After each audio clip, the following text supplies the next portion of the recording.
Since it's still spooky season, let's talk about our favorite mystery-solving dog, Scooby-Doo. Scooby-Doo's influence on animation, horror, and pop culture can't go understated. It inspired other horror cartoons and animated movies. It made horror accessible to younger audiences. The franchise is still going to this day. However, there was a time where Scooby-Doo almost came to an end.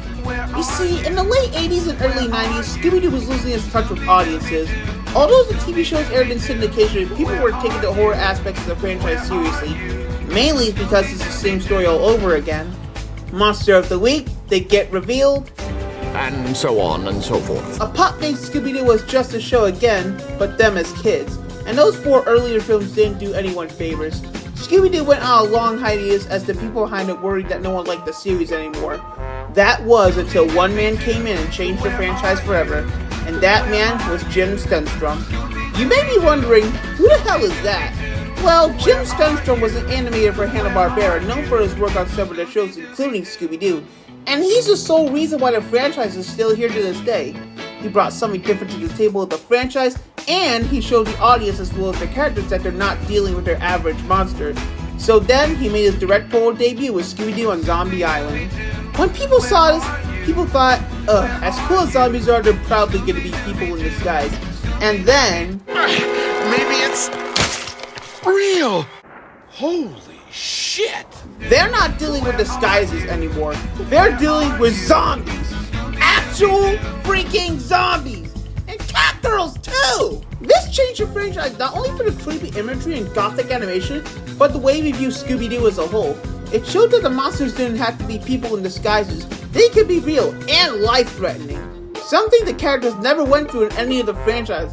Because of this, people wanted to see more of what Zombie Island brought to the table.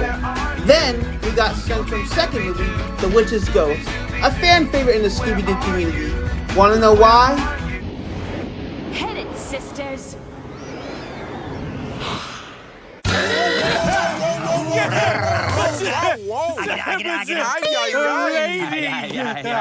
Witch's Ghost introduced us to the Hex Girls and changed a lot, and I mean a lot, of people's taste in women. Without them, there wouldn't even be a frickin' renaissance of goths. Because everyone loved them, they brought them back a few times. But besides the Hex Girls, they introduced actual ghosts in the series too. Then, Stenstrum brought aliens into the series with Alien Invaders, and then he concludes his run as director of the movies with The Cyber Chase. Cyber Chase, we're moving, we're beating Hacker at his game. Then, unfortunately, after Hanna Barbera closed in 2001, Stenstrum left the franchise and the animation industry. Wild how this man, who was just a regular animator for the company, directed 4 banger films that saved Scooby-Doo as we know it, and just disappeared. But regardless, wherever he is, he came down as a legend for not only saving Scooby-Doo, but changing the franchise as a whole, bringing real monsters and creepier imagery into it. Although Scooby-Doo remained doing the same formula as they did when it started, at least Jim Stenstrum gave the idea that Scooby-Doo can be more than that. Yes, it's